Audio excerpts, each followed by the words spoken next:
that, the works of John Nelson Darby sounded rather pretentious, as if his writing could be compared to that of the worthies of dissent. Some of his early readers shared his concern. One of their number wrote to his publisher, complaining that the works of John Nelson Darby sounded rather too assuming.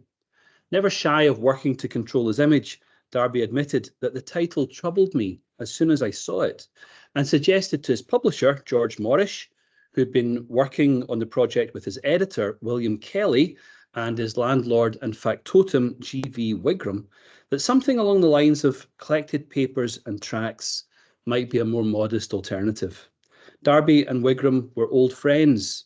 Wigram might have been one of the few capable of joking with Darby by misspelling his name in Greek. Well, Darby's concerns were not unfounded. After all, he was only 66 when the collected writings began to appear, and the project that Wigram believed would amount to 15 volumes grew to more than 34 without ever being complete. The project to gather Darby's writing recognised his status in the religious worlds of the 19th century. Whether he liked it or not, by the mid-1860s, as he was making his first journeys across the Atlantic, Darby was being recognised as the Goliath of dissent, and in particular as the most important leader of a new religious movement known as the Plymouth Brethren. He was a prolific and often polemical author. After 20 years of pamphleteering, he took a leading role in the bitterly fought division of the Brethren into open and exclusive networks, respectively, those Brethren who favoured local autonomy and those who favoured some form of connected decision-making in ecclesiastical discipline. That division took place in the late 1840s. The division provided his work with new energy, and while he never abandoned the occasional writing for which he'd become well known, he moved increasingly towards more substantial and programmatic projects. His achievements were extraordinary. During his lifetime, he wrote over 850 separately published items, from pamphlets to weighty tomes, with subjects ranging from biblical exposition, theology, and devotional poetry, to details of Greek grammar, political commentary, and reflections on the work of J.S. Mill. His first major publication was the synopsis of the books of the Bible, published in French in a single volume in 1854, and then in a set of 5 volumes in English between 1857 and 67. During the same period, he led projects to translate the New Testament into German, 1855, French, 1859, and English, 1867, and continued to work on successive editions of these translations with their Old Testament counterparts until his death in 1882. He developed an interest in apologetics and wrote to confute the claims of his old friend Francis Newman in The Irrationalism of Infidelity, 1853, while also writing a book-length reply to the philosopher's brother, the celebrated John Henry Newman, in 1866. Darby was the author of articles and reviews for which Brethren periodicals and periodicals outside the movement made competing bids. Many of these articles were turned into separately published texts. His notebooks, some of the contents of which were published after his death, contained work on an even wider range of subjects, including reviews of current scientific publications and scholarship on the history of Indo-European language, Hinduism, the Book of Enoch, and Kant. From as early as 1827, he took notes in his 4-volume interleaved Greek New Testament, a bespoke text that's never been systematically described. From as early as the mid-1840s, he made comments in his blank-paged Bible, a commercially available edition that printed the authorised version on the left-hand side and lined pages on right-hand side pages of the text. Only parts of these annotations have ever appeared in print. He also annotated his Hebrew Bible, which has subsequently disappeared. None of his exegetical notebooks appear to have survived, and if the reference in his blank-paged Bible to notebook R is any clue, this collection of manuscripts might have been substantial. Despite these significant losses, his published and extant manuscript writing amounts to around 19 million words. Now, for all that Darby should be recognised as one of the 19th century's most prolific and varied religious writers, he did not delight in his literary work. He feared that writing was a distraction from his evangelistic and pastoral labours. "I am not ambitious as an author," he explained to a close friend. "I sometimes fear of getting too much even on scripture instead of working for souls." But Darby knew that his writing mattered, initially to set out the claims of a small group of individuals, and latterly to connect these individuals across enormous distances. From the 1830s, his writing linked brethren in Britain and Ireland with others he'd encountered through his missionary work in France, Switzerland, Germany, and Holland. These networks expanded throughout the empire and into North America. By the late 1860s, they extended from Ontario to California, from Texas to the Caribbean, and as far east as India. By the mid-1870s, they stretched into the Antipodes. By the time of his death in 1882, Darby's writing had turned a coterie into a network, and a network into a global community. Darby recognised the danger of depending on the printed word. With other of the movement's thought leaders, he worried that brethren were producing too much writing and too many periodicals, some of which too obviously reflected narrowly commercial interests. In private, he was candid. I rather fear brethren overwriting themselves, he explained to Wigram, for very few minds modulate and coordinate truth, and it is apt thereby to lose its energy. Quoting the Roman poet Horace to the effect that all of us, learned and unlearned, alike take to writing, he admitted to being growingly dissatisfied with brethren tracts, in which ideas he feared were too often taken by themselves and pushed to an extreme. What he described as brethren truth was being, he said, mutilated to please the public or exaggerated so as to be false. And yet, whatever Darby's hesitations about publicity, the influence of his ideas continued to spread. By the mid-1870s, 11 Brethren journals had been established, some with a circulation of over 40,000 readers. By the time of his death in 1882, Darby's writings had become canonical among Plymouth Brethren and regarded as exemplary by the growing number of preachers and theologians from mainstream denominations who in the early 20th century turned his insights into the theological system that became known as dispensationalism. Darby's most extensive legacy would be found outside the Brethren movement, in the North American evangelical cultures of which he was so critical, within which his ideas were cherry-picked for purposes of which he could never have approved. This process shows how religious influence could be created, not through ecclesiastical office or institutions, but by means of uncoordinated entrepreneurial activity, largely in print. For, towards the end of Darby's life, leaders from several denominations, appalled by the cultural turn that followed upon the American Civil War, adopted and adapted several of his key ideas. In the 1910s, the end times narrative they fashioned shaped in powerful ways the revolutionary conservatism that rocked American Protestant churches. While so-called dispensational ideas were not central to the essays that were published as the fundamentals between 1910 and 1915, a redacted version of Darby's ideas was disseminated in the Schofield Reference Bible published by Oxford University Press 1909, which is circulated in uncounted tens of millions to define the movement known as Protestant fundamentalism. I just put this slide up really briefly to let you contrast on the screen Darby's annotations, which are very, very much focused on text criticism and issues of proper translation, compared to Schofield notes on the right, which are much more polemical, discursive, and theological in tone. Now, as Darby's arguments were abbreviated and dispersed more widely than ever before, they were largely forgotten in Britain and Ireland.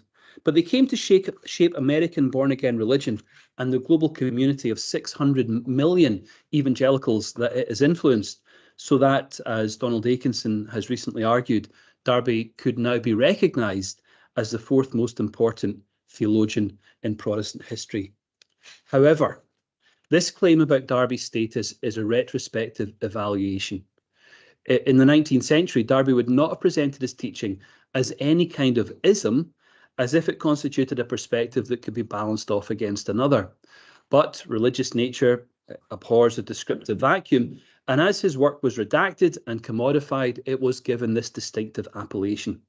By 1913, the term dispensationalism had emerged as a disparaging descriptor in prophetic debates among Protestant fundamentalists. The first usage recorded by the OED appeared in 1928 in a hit piece that distinguished the dispensationalism of the Schofield Bible from the much more conventional Protestant theology represented by John Nelson Darby. But the term became increasingly used to refer to Darby's work too. And so the rise of what became known as dispensationalism provides key evidence for the transformation of American Christianity and describes the reduction rather than the exposition of Darby's ideas. So who was Darby? Well, Darby reconstructed his early life with reluctance and with some freedom. Autobiography, he said, was an unpleasant and unsatisfactory, a dangerous thing, he observed, as he set about creating a sometimes chronologically uncertain version of his early life. Yet the main details of his biography are clear. He was born in London on the 18th of November 1800, just 6 weeks before the Acts of Union created the United Kingdom of Great Britain and Ireland and merged two established churches to form the United Church of England and Ireland. Darby's family had important connections in England, Ireland, the United States and the Caribbean, by means of which his father and uncles had become extremely wealthy. His father, who'd made a fortune in trade, had links to the Royal Navy, which warranted his youngest son, John Darby, being given Nelson as a middle name. This reference to the famous admiral spoke to the kinds of relationships that Darby, in maturity, could take for granted. Throughout his life, his network of family members, friends and acquaintances included members of the House of Commons and the House of Lords. As the youngest son of a prosperous family, Darby was provided with an excellent education at Westminster School and Trinity College Dublin, from which he graduated in 1819 with a gold medal in classics. Following the path of two elder brothers who'd become barristers, Darby prepared for a career in law. He registered at Lincoln's Inn, London in 1819 and was admitted barrister to the King's Inns, Dublin, when he signed the Oath of Allegiance to George IV in 1822. He was preparing for a respectable career in the declining years of the Anglo-Irish ascendancy. But this was a very searching time for the introspective lawyer. Darby was increasingly interested in religion. In 1819, he appears to have been reading the divinity of the non-jurors, those Anglicans who'd abandoned the established church in the aftermath of the Glorious Revolution to set up what was essentially a Jacobite denomination of their own. This devout reading appears to have made an impact. Darby dated the beginnings of his spiritual life to sometime in 1820 or 21, and his hesitancy about dates is characteristic. He wasn't the first among his siblings to take religion seriously. His brother Christopher was already en route to becoming one of Ireland's leading high churchmen. In the later 1820s, another brother, William, engaged in warm correspondence with the reformist vicar general of the Diocese of Constance and might briefly have converted to Roman Catholicism. Darby himself felt the appeal of Catholic religion during this period. It might have been in this period that both brothers inscribed their names into a copy of the deliberations of the Council of Trent. Well, whatever his hesitations and whatever the appeal of other communions, Darby's new religious sensibility would be definitively shaped by high church cultures in the Church of Ireland. Now, as these religious interests developed, Darby decided to become a clergyman. While we don't know how he prepared for this calling, we do know that he purchased a clerical gown in December 1824, that he was ordained as deacon in August 1825, and as priest by Archbishop Magee in Christ Church Cathedral, Dublin, in February 1826. As a young clergyman, Darby appears to have benefited from the support of influential figures. With the support of Magee, who pulled strings to make it happen, he was appointed to Callery, County Wicklow, at the heart of the church's evangelical network, where the so-called Second Reformation, a determined effort to promote evangelical conversions among Irish Catholics, was proceeding apace. There he worked for around 2 years and 3 months. He seems to have taken these pastoral responsibilities extremely seriously. His service among the rural poor earned him a reputation for saintliness. And he may have been an effective clergyman, for there is evidence that some Catholics within his parish did conform to the Church of Ireland during this period. But Darby was not yet an evangelical. He was still what he called an exact churchman, with views of the sacraments, ecclesiastical history and church-state relations that paralleled the attitudes of the more famous movement of Anglican reform that would come together slightly later in Oxford. For all of his ecclesiological certainties, he was becoming very uneasy. This was, he later remembered, an anxious time when he was awfully afraid, as he put it, for the prospects of his own salvation. He came to understand the emptiness of his efforts at self-righteousness before he fully understood his own position as a sinner, as he later put it. For all that he was involved in meetings of the Bible Society, Darby was still committed to high church theology, not least in his views of the efficacy of baptism. But it was at the end of this period that he experienced what he called the deliverance that brought him into a more obviously evangelical faith. In autumn 1827, he suffered a riding accident and left Calgary to recuperate in his sister's homes in Dublin and Dilgany. During those months of recovery, he developed the readings of Scripture that would determine the shape of his future life, encouraging him to establish the theological binaries upon which his thinking would be based: distinctions between Israel and the church and the world, law and grace, this age and the age to come. These binaries represented the beginning of an intellectual revolution. His movement away from exact churchmanship can be traced to his writings of the later 1820s. Now, if we can date Darby's evangelical conversion with some certainty, we can't be sure when he left the Church of Ireland. It's not clear, as he later claimed, that he seceded in 1827. It might have taken him several years to finalise his break with the establishment, or even to realise that a formal withdrawal was something he might need to consider. Several times in his early writing, he wondered what to do. At times, he appeared to write in search of answers as much as to provide them. In one of his early publications, he anticipated the objections of those who would say, "If you see these things, what are you doing yourself?" And his response was ambivalent. He said he could only sorrow and mourn over his strange and infinite shortcomings and earnestly seek for direction. Now, this hesitation reflected his instinctive conservatism, but his writing in this period also reflected his growing certainties. For several years, he seems to have combined his ministry in the established church with an effort to develop something else. Later brethren remembered him as a clergyman who would climb out of his pulpit to walk down the street in his black gown to join non-denominational celebrations of communion that were taking place elsewhere. Darby was remembered preaching in the open air with a colleague, reading the prayer book afterwards. For brethren only slowly began to develop their most distinctive positions. If they were resurrecting ancient truth, one of the Restorians put it, gravestones still hung about those that came out of the grave of ecclesiastical defection. Now, Darby's new churchmanship was certainly anti-formal. In the late 1820s, he became more involved in the drawing room meetings that attracted believers from across denominations for conversational Bible study and prayer. For several years, Dublin evangelicals had been gathering for fellowship, both in the office of the Bible Society and in private homes. In early 1828, he had made sufficient recovery from his riding accident to begin to take part in some of these meetings for fellowship. They made an impression upon his unsettled mind. He continued to think about Calgary's rural poor, and during his convalescence appears to have written addresses to these Roman Catholic brethren, as he put it, urging them to become Protestant. But despite receiving in 1829 a commendatory note from his parishioners, he does not appear to have returned to his County Wicklow charge. His interest in evangelising Catholics was growing more expansive. By February 1827, he was preaching in County Clare in conjunction with the Church of Ireland's home mission.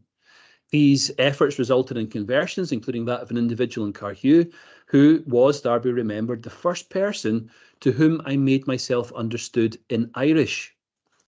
But these were challenging times, and it was during this period that the secretive and politically radical agrarian movement known as Captain Rock warned him against seducing the people by your Bible business and advised him to leave the district. Now, as Darby continued this evangelistic work in the west of Ireland, his friends were thinking about the nature of the church. The Dublin drawing room meetings were becoming both more public and much less formal. By May 1830s, these brethren had begun to meet in a rented room in Ongier Street, where Christians from lower social ranks began to be welcomed into the fellowship. Lady Powerscourt, who began to host prophecy conferences in her County Wicklow estate in 1831, joined this rather unassuming congregation in 1832. Darby seems to have identified with the congregation around the same period, describing in a letter of May 1832 its unity and sweetness of spirit. Now, this affiliation with a congregation that broke bread without clerical oversight might represent his giant leap out of the established church. If so, his secession could be dated with relative precision. In January 1832, Darby was surprised when Wigram and other brethren in Plymouth invited him to break bread in the absence of clerical oversight. But 3 or 4 months later, in a rented room in Dublin, he might have been doing so himself with much less reluctance. By the mid-1830s, Darby had come to formulate some of his key ideas, working mainly in the west of Ireland and the southwest of England, and meeting fellow travellers at prophecy conferences and theological events like that convened in the Powerscourt estate. He began to advance new views on the church and the end times. His thinking about these subjects developed simultaneously, so that his ecclesiology and eschatology became mutually supporting. By 1833, he had developed the idea of a rapture in which true believers would be removed from earth as part of their experience of Christ's second coming. By 1834, he had concluded, as the tract in this slide puts it, that the notion of a clergyman, which arrogated to certain individuals the rights that belonged to all the people of God, was this dispensation's sin against the Holy Spirit. But it took time for his followers to recognise the significance of his break with the established church. In 1838, for example, one enthusiast for his preaching published transcriptions of his sermons that were still attributed to the Reverend J.N. Darby. In the 1830s, therefore, Darby was not developing his ideas in a vacuum.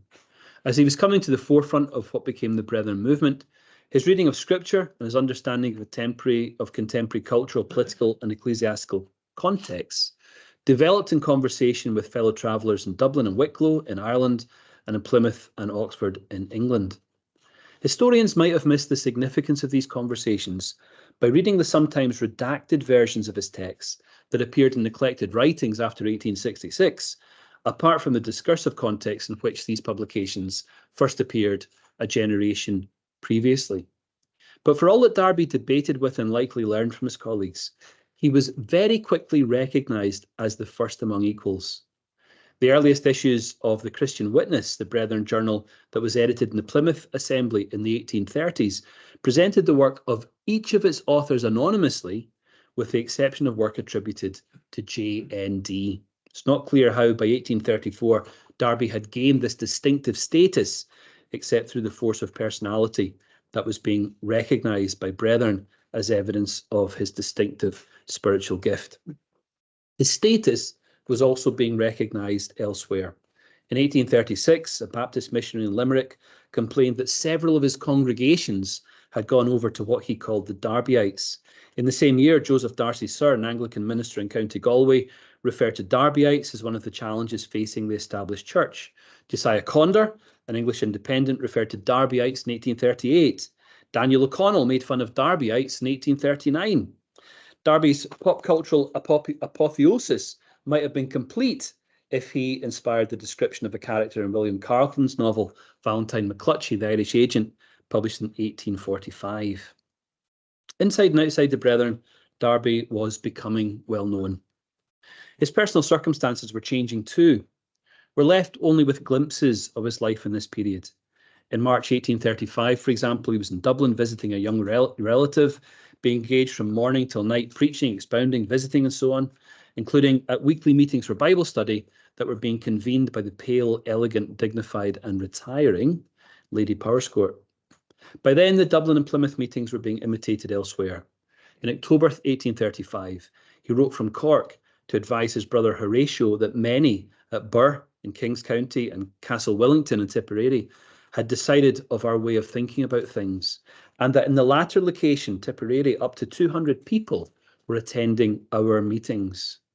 On both sides of the Irish Sea and even into the continent, Brethren gatherings were growing in number and size, and Darby was offering them pastoral care, creating a community of Brethren more or less in his own image. After the death of Lady Powerscourt in 1836, he began to travel in French-speaking Europe, where his followers quickly became known as Darbists and inspired the title of a Belgian beer made of fig, which apparently his followers enjoyed. In Geneva, he reported to a friend, he spent the happiest moments of my life. And in Switzerland, he certainly made an impact. In 1842, 60 members of one of the larger dissenting congregations withdrew under Darby's influence. By 1844, a critical correspondent reported, Darbyism had infected the majority of the Swiss dissenting congregations. His ideas spread to almost every dissenting church in the country, so that multitudes belonging to the national church enrolled themselves among his disciples.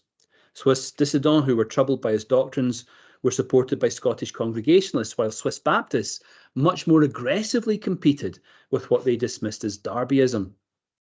The controversies were the context for the publication of an early critical assessment of his teaching by Johann Jakob Herzog, a professor of historical theology at Lausanne. By the mid-1840s, Darbyism was a force to be reckoned with in Britain, in Ireland, and on the continent too. Reflecting back on this period, Darby remembered how quickly his thinking came together. What was obscure for us one year became an axiom the following year. His status as a leader among brethren was assured as he grew in confidence about his new teaching. And that really is how the trouble began. By the mid-1840s, tensions within the movement had come to focus on the Plymouth Assembly that had given the movement its designation. In 1845, Darby returned from several years of missionary work in Switzerland and France to discover how far the Assembly had moved from its original principles of gathering and indeed from the Christology of the ecumenical creeds. In his absence, a party in the Assembly had developed criticisms of his theology and leadership style, while Benjamin Wills Newton, a younger man who'd come to dominate this Assembly, was promoting teaching on the humanity of Christ that was widely regarded as heterodox. But Newton was supported by the majority of the Plymouth Brethren. In the winter of 1845, Darby withdrew from this meeting, established a new fellowship in the town, and called upon brethren everywhere else to choose between the meetings. During the wretched paper war that ensued, he became a figurehead for those who championed better coordination and tighter discipline among assemblies. But his own decision was clear. The assembly that had given the Brethren movements its name had become the first to be excluded from his fellowship. And so, in 1848 and 49, Brethren divided between those in favour of open fellowship, who argued that congregations should be autonomous, and exclusives, whose vision of connected congregations allowed for the more effective implementation of ecclesiastical discipline. Darby became one of the key leaders of the movement of exclusives. As Brethren divided, he retained the loyalty of the majority of those in England, but lost much of his influence in Scotland. For some exclusives, like William Henry Dorman, in the centre of the screen, a convert from the Congregational ministry, Darby was a hero, the man who went single-handed to oppose error in its stronghold in Plymouth, as Dorman put it.